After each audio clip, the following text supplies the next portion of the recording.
Semana tuvo en exclusiva a Javier Milei, diputado argentino y precandidato presidencial, que está en estos días en Colombia haciendo conferencias acerca de su posición política. Comentó acerca de la actualidad de Argentina, de Colombia y de la región y de sus posiciones al respecto. Bueno, Javier, gracias por aceptar la invitación de Revista Semana. Y yo quisiera preguntar primero que, bueno, tu carrera ha sido muy interesante. ¿Por qué decidir dar ese salto a la política en Argentina que ha sido, digamos, se ha vuelto un fenómeno popular?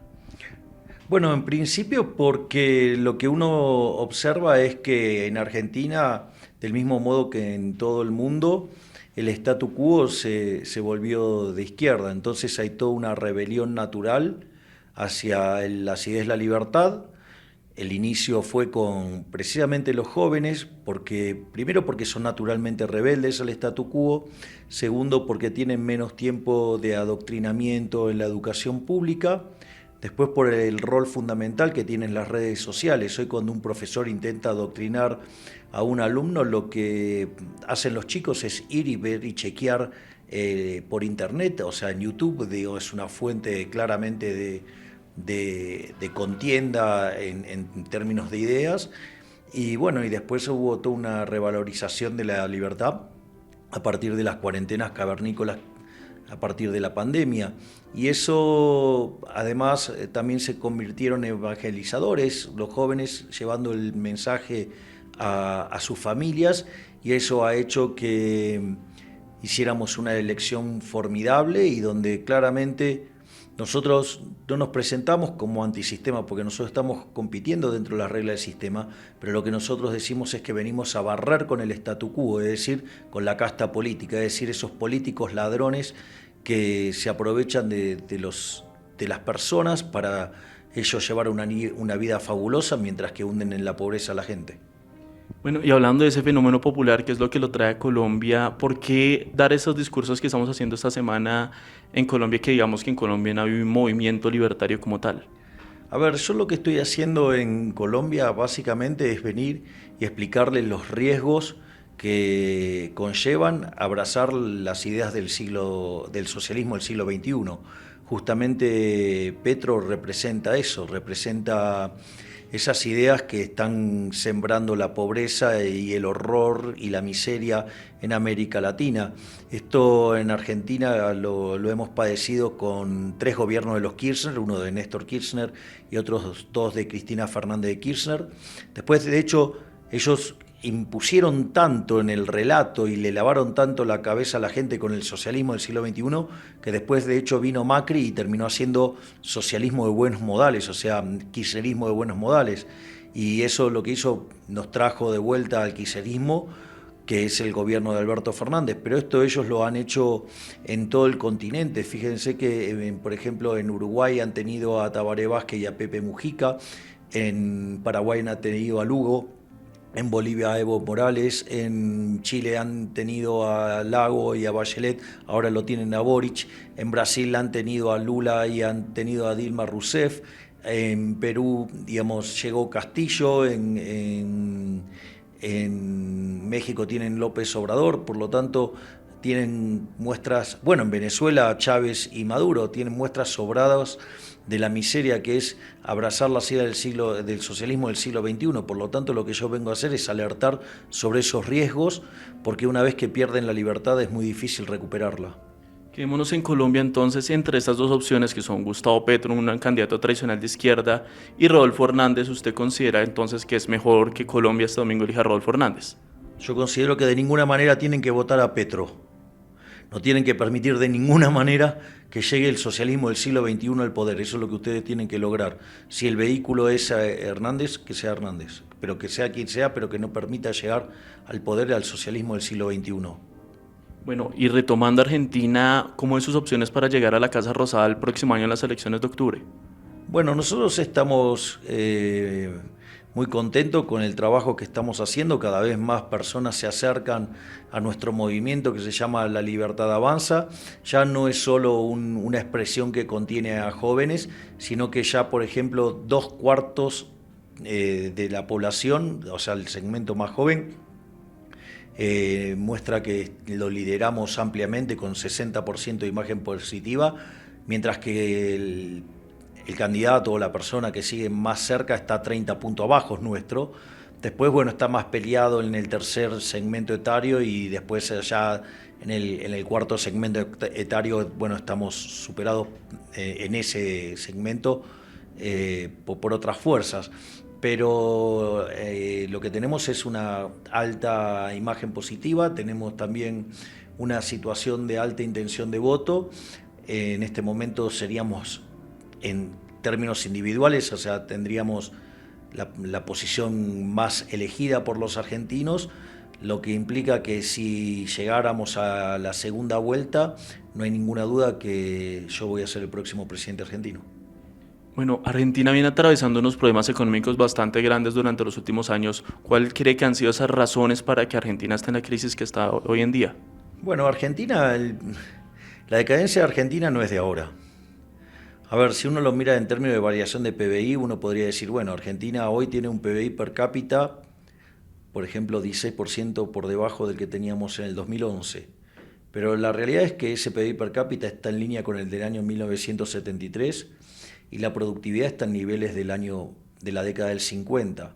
Y la realidad es que la decadencia argentina, digo, si bien los Kirchner han hecho un trabajo enorme en hundir al país, la realidad es que esta decadencia argentina arrancó hace poco más de 100 años, cuando llegó la Unión Cívica Radical al poder, que empezó a impregnar a la sociedad con las nefastas ideas del socialismo.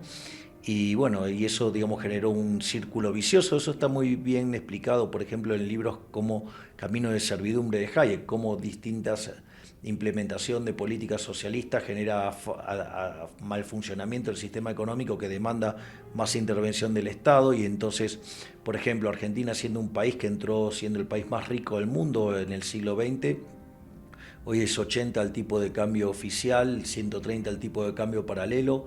Desde el siglo XX en adelante Argentina tuvo 17 crisis, 15 son de origen fiscal y además a partir de la segunda mitad del siglo XX en adelante la mitad del tiempo Argentina está en recesión. Y todo eso tiene que ver con lo que yo llamo el modelo de la casta, que está edificado sobre esa idea nefasta que es la justicia social y cuyo eslogan es que donde hay una necesidad nace un derecho. Y el problema con eso es que las necesidades son infinitas y como los derechos alguien los tiene que pagar y los recursos son finitos, hay una inconsistencia. La economía de mercado eso lo resuelve por la vía de la cooperación social, ¿sí?, que se manifiesta en el sistema de precios. Bueno, el Estado lo resuelve por la vía violenta, ya sea endeudándose, ya sea emitiendo dinero o aumentando los impuestos. Y todo ese tipo de situaciones lo que lleva es a una cada vez más presión fiscal, mayor peso del Estado y cada vez un peor desempeño en la economía. Y en eso Argentina claramente es la abanderada de la decadencia. En caso de que usted sea elegido como presidente de Argentina, ¿qué puede ser distinto con usted a diferencia de un gobernante como Mauricio Macri, que digamos que tampoco era tan cercano a los Kirchner? Bueno, pero Macri terminó haciendo kirchnerismo de buenos modales. O sea, optó por el gradualismo. O sea, ese es el gran problema. Esto no es para soluciones tibias, esto no es para soluciones intermedias. Al socialismo hay que enfrentarlo, digamos, duramente y de frente y sin darle ninguna concesión. Cuando vos le das a la izquierda una concesión, te ataca desde una posición mejor. O sea, entonces, por ejemplo, si hay algo que se va a caracterizar en mi gobierno es por ser un gobierno que va a ir de frente, digamos, va a atacar desde el primer día a estas posiciones empobrecedoras. Vamos a hacer una reforma del Estado para bajar el gasto público, para bajar impuestos, vamos a flexibilizar el mercado laboral hacia adelante, vamos a abrir la economía y vamos a avanzar en una reforma bancaria y monetaria que a la postre termine con la eliminación del peso argentino. Bueno, hablando un poco acerca de sus principios liberales que se tiene, ¿cuáles son sus posturas, digamos, que en temas de aborto, legalización de drogas y eutanasia? Bueno, en el tema, mira, lo que vos tenés que comprender es lo siguiente.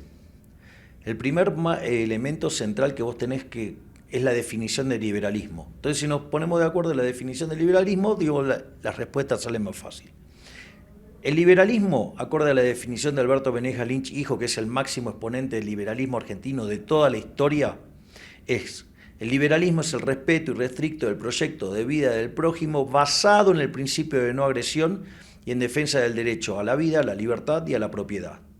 Si eso es nuestro marco analítico, bueno, por ejemplo, mi posición respecto a lo que tiene que ver con el aborto es absolutamente en contra. Absolutamente en contra. ¿Por qué? Porque la vida es un continuo y tienes dos saltos discretos. Uno es la concepción y otro es la muerte. Cualquier interrupción en el medio, matas a la persona, por lo tanto es un asesinato. Es decir, en el fondo, el ser que está dentro del vientre de la madre no es el cuerpo de la madre. Es decir, nosotros tenemos propiedad sobre nuestro cuerpo, es de verdad. El cuerpo es nuestra primer propiedad, pero en realidad ese es otro ser humano, por lo tanto, y además es un ser humano en evolución, un ser humano en potencia. Es decir, por lo tanto, es más, todos los que estamos en esta sala de reunión, digamos, todos hemos pasado por esa situación y afortunadamente, gracias al Creador, digamos que nuestra madre no ha tomado esa decisión de asesinarnos. O sea, por lo tanto, o sea, yo considero que el aborto es un asesinato agravado por el vínculo.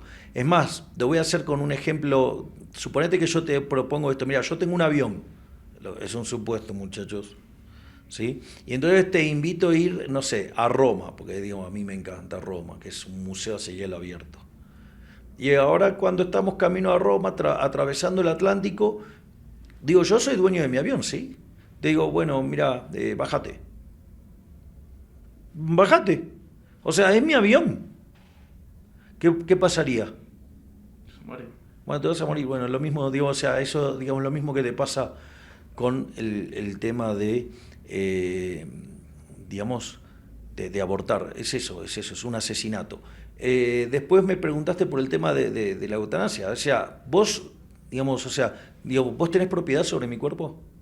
¿Vos podés decidir sobre mi cuerpo? ¿Acaso yo soy tu esclavo?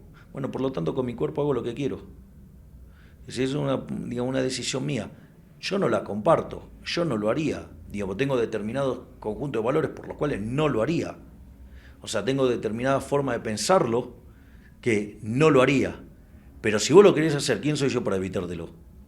Es decir, ¿por qué yo tendría que imponerte violentamente mis ideas sobre tu propiedad?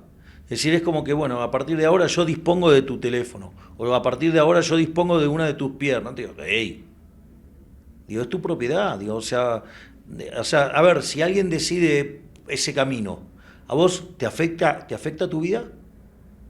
No, que te morís por, digo, no. ¿Afecta tu libertad y tu propiedad? Bueno, entonces digo, ¿por qué te tenés que estar metiendo en la vida del otro? Es decir, aun cuando yo no adhiriera a eso. Y después el tema de las drogas tiene que ver si vos, por ejemplo, ¿tenés estado? Si tenés estado, la pregunta es, ¿tenés estado de bienestar? Si tenés estado de bienestar, ¿ese estado de bienestar se ocupa de la salud? Bueno, en ese caso, entonces, si vos tenés estado, que es estado de bienestar y que se ocupa de la salud, la pregunta es, si yo decido hacer algo, por ejemplo, drogarme, ¿a vos te parece bien que vos tengas que pagar la cuarta? No, es una aberración. O sea, porque a vos ese dinero te lo sacan por la fuerza, o sea, te lo sacan vía impuestos. Es un acto violento. Por lo tanto, es decir, vos tendrías todo el derecho en el mundo de decir, no, para, esto yo no lo permito, porque, ¿sabes qué? Me vas a hacer que te pague todos tus tratamientos y además, como no vas a poder producir, después ya, además, me voy a tener que mantener de sostenerte a lo largo de tu vida. Hay algunos que ponen en los considerandos que sí, es cierto, digamos que ahí vos tenés un avance sobre la vida, la libertad y la propiedad de otros, pero entonces dicen, y la realidad es que, dice, bueno, está bien, pero combatir al narcotráfico puede ser mucho más costoso que esto, ¿no? Entonces te compara el costo de que vos tendrías por combatir el narcotráfico y por todo lo que vos te ahorrarías en el sistema de salud. El problema es que esa cuenta sigue siendo incompleta, porque del otro lado también tenés que tener el costo que implica en términos de bienestar a las madres perdiendo a sus hijos. Cuando vos haces eso, entonces, digamos, acorde a estos principios, si vos tenés estado de bienestar y que se ocupa de la salud, no hay ninguna duda que tenés que combatirlo. Bueno, ¿en qué gobernante se inspira Javier Milei en el mundo o con quienes siente que tienen puntos de encuentro? Yo me siento muy identificado en términos históricos básicamente con Churchill, con Reagan y con Margaret Thatcher. Bueno, Usted también se ha convertido en un fenómeno en redes sociales. Uno mira en YouTube, en TikTok, en otras redes y hay un montón de canales que comparten sus videos, sus discursos. ¿Por qué cree que se terminó volviendo un fenómeno popular en Argentina y en Latinoamérica? Porque básicamente lo que hago es plantear los problemas de la vida diaria desde la óptica de un economista liberal, y lo que hago es lo pongo en un formato accesible, es decir, yo no me compro esa estupidez propia de los mamertos que creen que porque ellos hablan difícil y se hacen los sofisticados, entonces son más cultos y más inteligentes. A mí me parece que la gracia consta en contarle las cosas de manera llana, directa a la gente, o sea, buscar una forma de que todo el mundo pueda acceder a ese conocimiento de manera fácil. Y yo creo que eso es lo que explica la respuesta tan positiva por parte de lo que se ve en las redes. En el fondo, digamos, la respuesta positiva del mercado. Sabemos que a muchos los tiene demandados, pero ¿qué le dice a todos esos periodistas y demás que lo tratan a usted de nazi o de fascista? Bueno, digamos, hoy quedó mucho más claro que eso responde a una estrategia del oficialismo de la Ciudad Autónoma de Buenos Aires, es decir, es una campaña de desprestigio que obviamente está impulsada por el jefe de gobierno de la Ciudad Autónoma de Buenos Aires, que como quiere ser presidente y no tiene el talento y las virtudes para crecer por sus propios méritos, se dedica a ensuciar a otros y bueno, como parte de eso, su espacio, de hecho durante la campaña del 2021, no solo que creó y dicho por la propia gente que participó de ese espacio, que ellos fueron creados para destruirme a mí, pero no le fue muy bien porque aún con todo el aparato y toda la caja de la Ciudad Autónoma de Buenos Aires, en las PASO nosotros sacamos más votos que ellos y además después terminamos sacando todavía mucho más votos. Es la primera vez que en la historia un outsider sin estructura, o sea, con estructura outsider también, logra 17% de los votos. Y bueno, y ahora eso lo hicieron durante la campaña del 2021. Además, casualmente cuando todo eso se estaba dando, un conjunto de periodistas salieron a demandarme diciéndome ese tipo de cosas, motivo por el cual, como Argentina es uno de los 50 países en el mundo que ha firmado el IRJA, los estoy demandando judicialmente porque constituye delito la banalización del Holocausto. Y ahora, en estos días, una referente de dicho espacio volvió a frases todavía que replican ese mismo calibre. Por lo tanto, está claro que es una estrategia de Juntos por el Cambio para ensuciarme, como de las tantas operaciones que hacen. O sea, ya se les nota demasiado cómo están tratando de ensuciarme día a día. Volviendo al escenario en el que usted se convirtiera presidente, ¿qué sería lo primero que usted haría si es elegido presidente de la Argentina? Ya lo dije, arranco con la reforma del Estado para reducir el gasto público, reducir impuestos, reforma del mercado laboral hacia adelante, para no vulnerar derechos, abrir la economía y la reforma bancaria y monetaria, es decir, es un conjunto de reformas que no solo eliminaría la inflación, sino que al aliviar la carga fiscal eso permitiría un fuerte proceso de crecimiento y mucha competencia al abrir la economía, y eso aseguraría por lo menos 15 años de muy alto crecimiento económico. Y finalmente, Javier, ¿cómo haría usted, digamos, para lidiar con los gobiernos de izquierda, que hay tantos en América Latina y quizás hasta más al finalizar este año, para las relaciones internacionales si fuera elegido presidente? Yo no voy a impulsar ni voy a promover el comercio y relaciones con gobiernos de izquierda. Es decir, yo no voy a digamos, a promover eso. Si es decisión del sector privado comercializar y tener lazos con ellos, es un problema de eso. Yo, digamos, con los mamertos no transo.